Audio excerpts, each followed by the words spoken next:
Now we are moving on to the female genitalia model.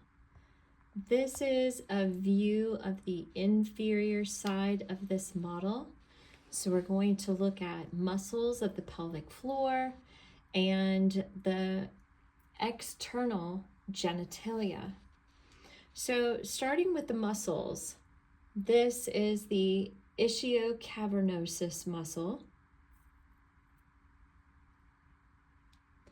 the bulbospongiosus muscle, and the transverse superficial perineal muscle. Down here below is the external anal sphincter. We can also see the labia majora, the labia minora, the opening to the vagina, and the opening to the anus. You can also see the pubic bone and the pubic symphysis. And you barely get a glimpse of the clitoris.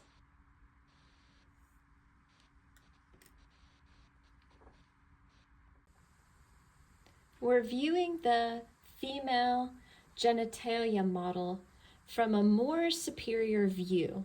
And now we're going to have a look at the uterus.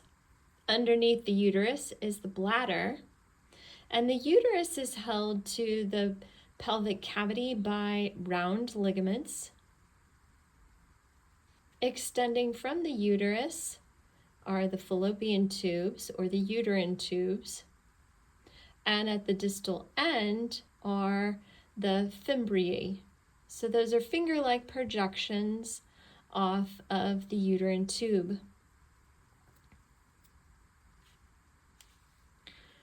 You can see the ovary, which is the primary sex organ for the female, and it is attached to the uterus by the ovarian ligament. Now, from a somewhat superior and lateral view, we can see the ovarian artery and ovarian vein. Those are going to travel within the suspensory ligament, which attaches to the ovary and holds the ovary to the pelvic wall.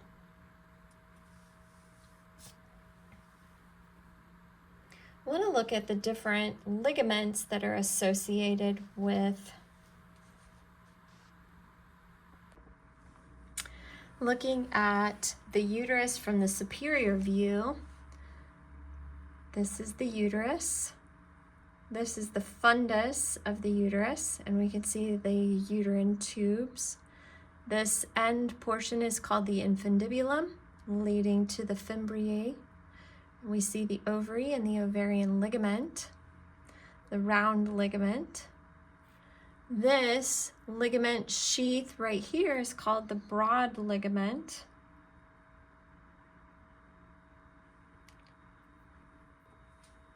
Now we can look at a medial or a sagittal section of the female genitalia model.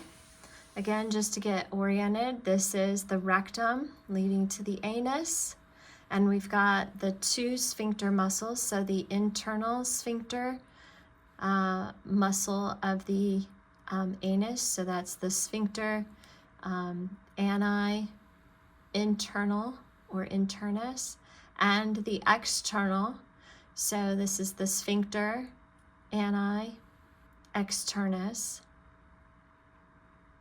See the uterus, the fundus, the body, and then the cervix, also called the neck.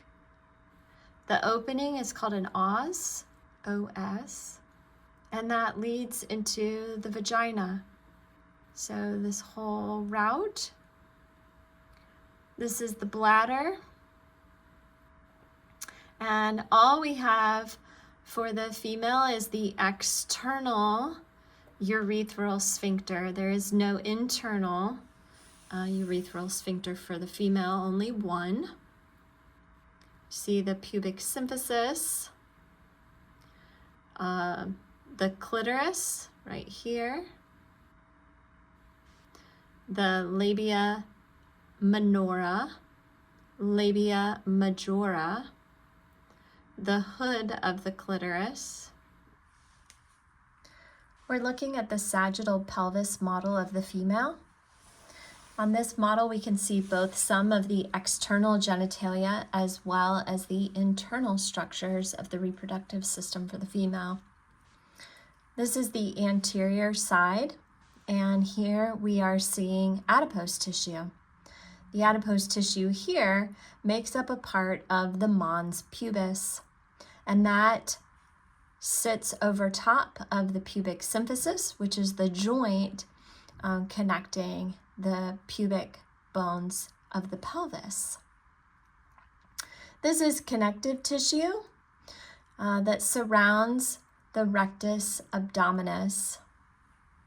And just beyond that is the round ligament. The round ligament attaches the uterus to the anterior side of the pelvic wall.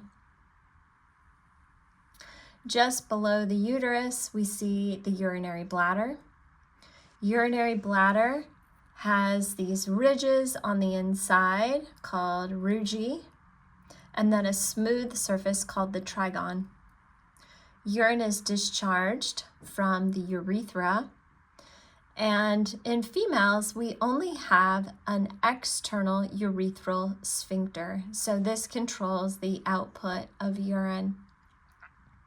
Urine is released through an orifice, the urethral orifice, and then urine would pass through some of the external genitalia. This is the labia minus. If we were looking at both of the smaller lips, quote unquote, we would call it the labia minora.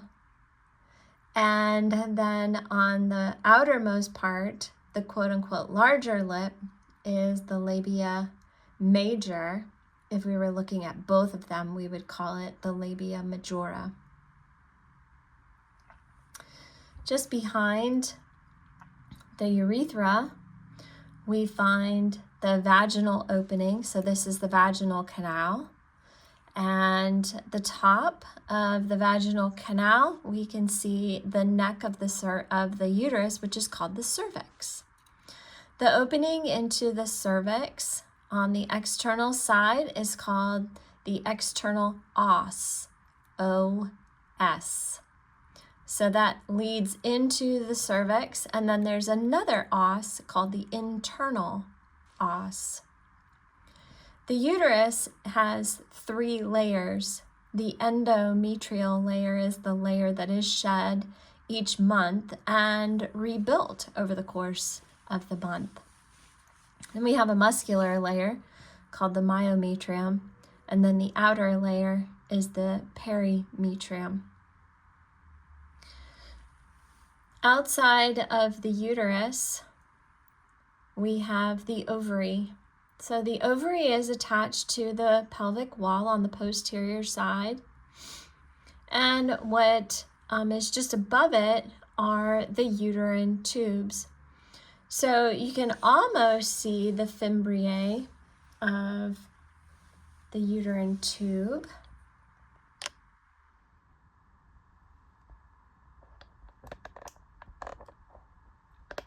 Those are finger-like structures that beat and sweep the egg up into the uterine tube once it's been ovulated. This wider part of the uterine tube is called the ampulla. And then the isthmus is the longer, more slender part of the uterine tube.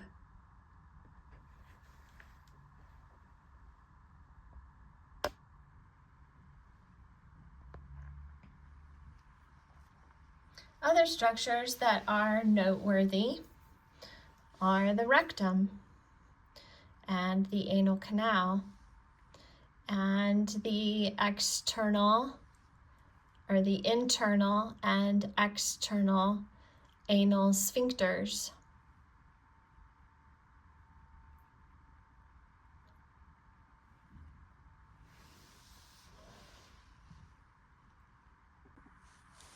Now I want to zoom in a little bit closer on the ovary and the uterine tube. So this is the uterine tube, and it would be connected on this end to the uterus, so that when an egg is discharged, it's picked up by the fimbriae, which sweep it up into the tube and allow it to move into the uterus. There are several ligaments that hold all of these structures in place, and this one here is called the mesosalpinx. This is actually part of the broad ligament. This is the ovarian ligament, so this attaches the ovary to the uterine wall. And over here on this side is the suspensory ligament. And the vessels that we find here are going to be the ovarian artery and the ovarian vein.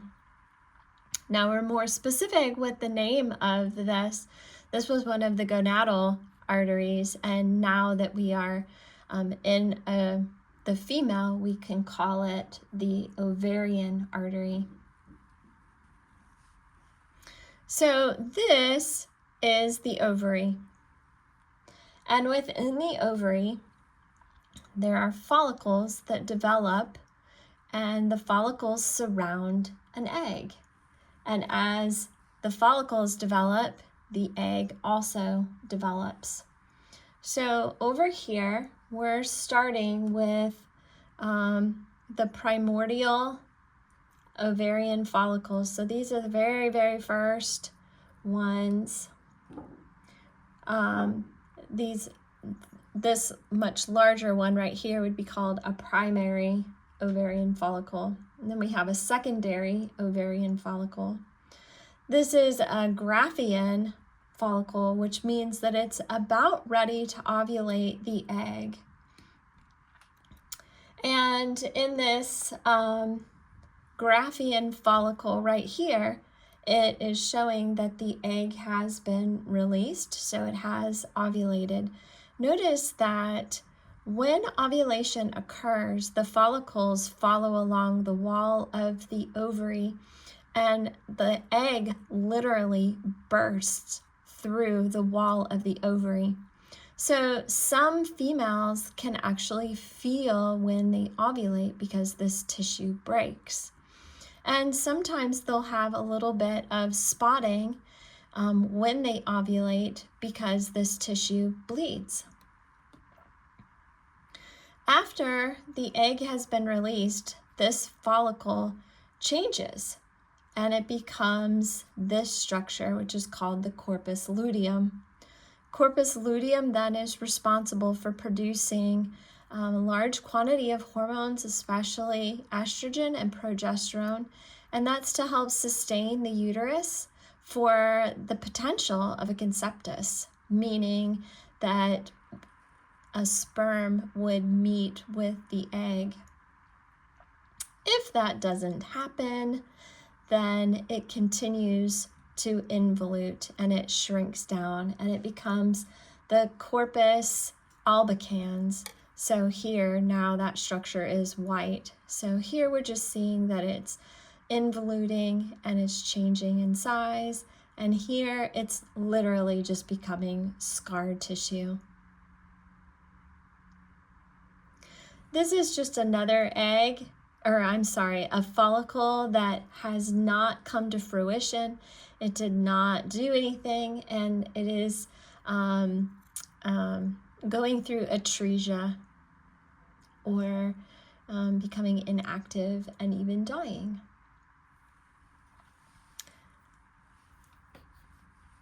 This structure down here represents the egg that has been ovulated, And so this is the nucleus. And if a sperm were to attach and make its way in, the sperm would bring its DNA in order to combine with the female's DNA. This is considered the yolk, which will help to support the structure as it grows and develops.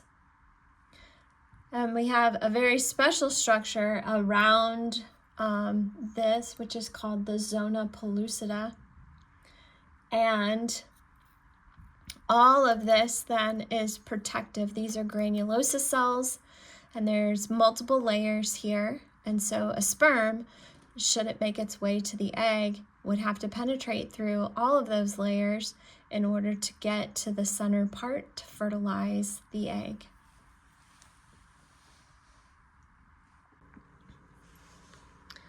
The breast of the female is considered a secondary sexual characteristic, which means that this is a physical characteristic that develops and is related to or derived from its sex, but it's not always directly a part of the reproductive system.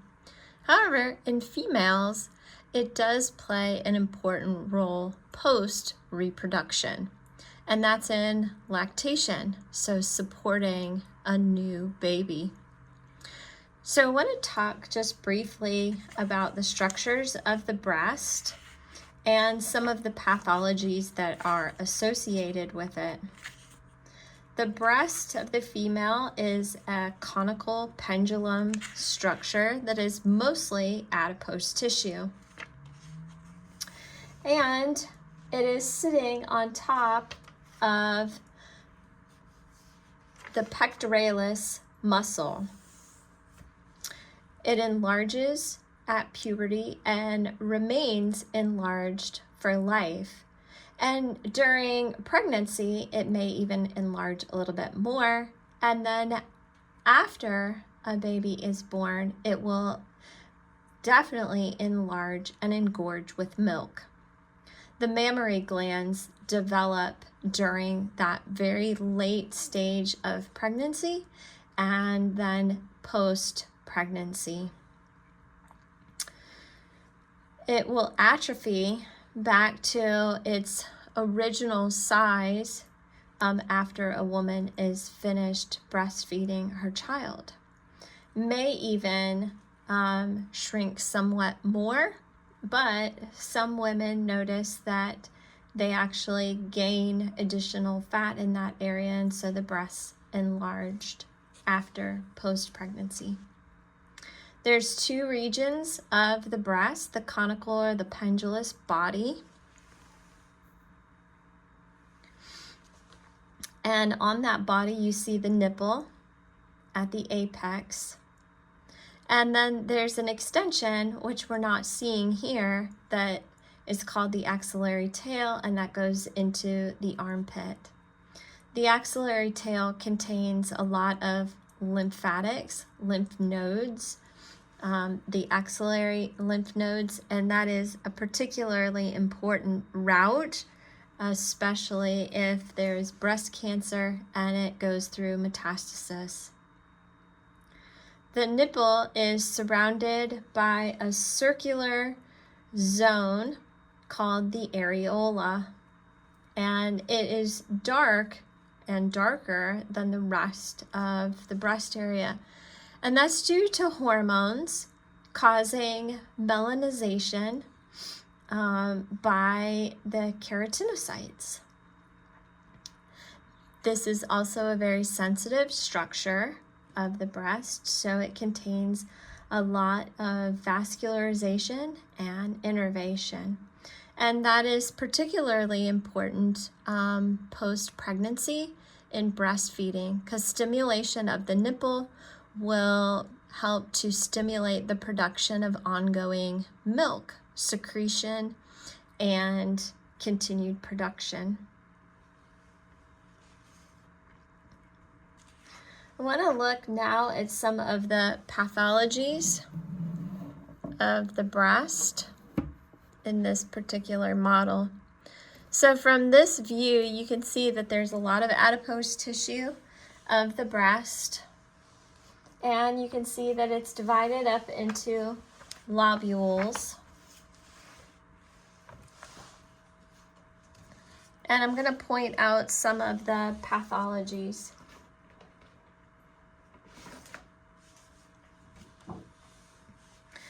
So first, we're just going to see some lymph nodes.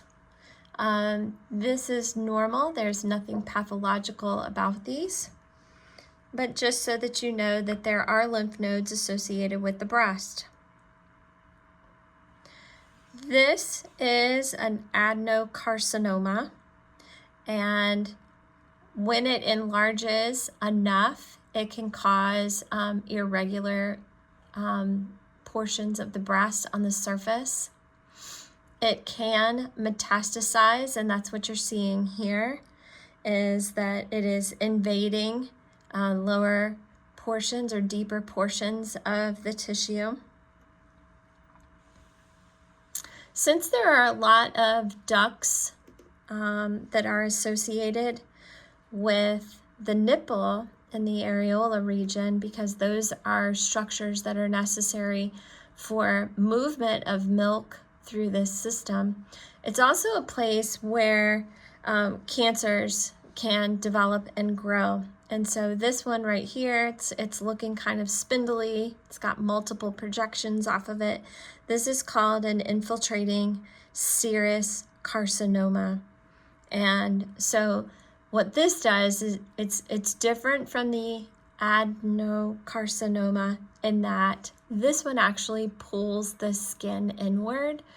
So when it attaches to it, it pulls it in, and it creates these ripples on the surface of the skin.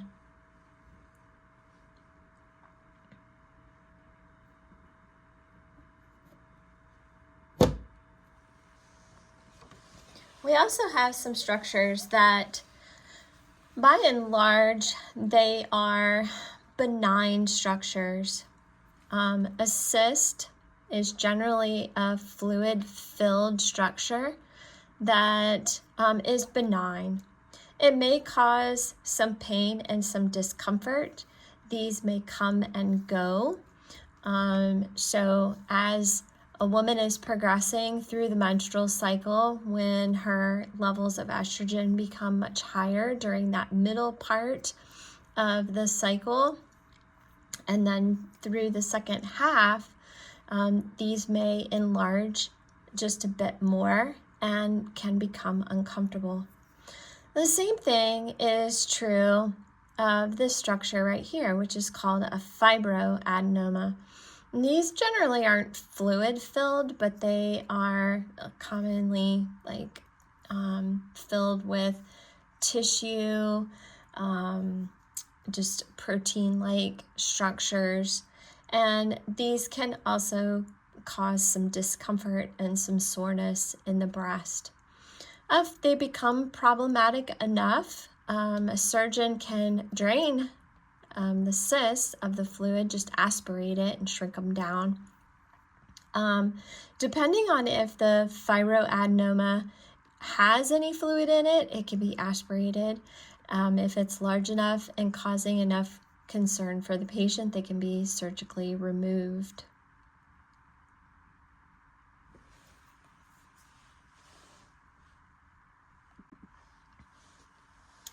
Each month, it's really important for a man and a woman to do a self-breast exam. A self-breast exam for a woman is important because her breasts will change throughout her menstrual cycle. So as I mentioned with those cysts, during certain phases of the menstrual cycle, those cysts might become larger, and during other parts of the cycle, they may reduce. So it's important to do a self-breast exam a couple of times during the month, just to know what your breasts feel like on a normal, regular basis. That way you have a baseline. If something appears unusual or strange to you or painful, or you notice dimples in the skin or a bulge, Then you have at least a baseline of what feels normal to you versus what might be something else in which you may need to go see a practitioner and have investigated. So breast exams, self-breast exams are important for both males and females because both individuals are susceptible to breast cancers. Although it is far more common for a female to have breast cancer than it is for a male, it is still equally important to have these structures checked on a regular basis.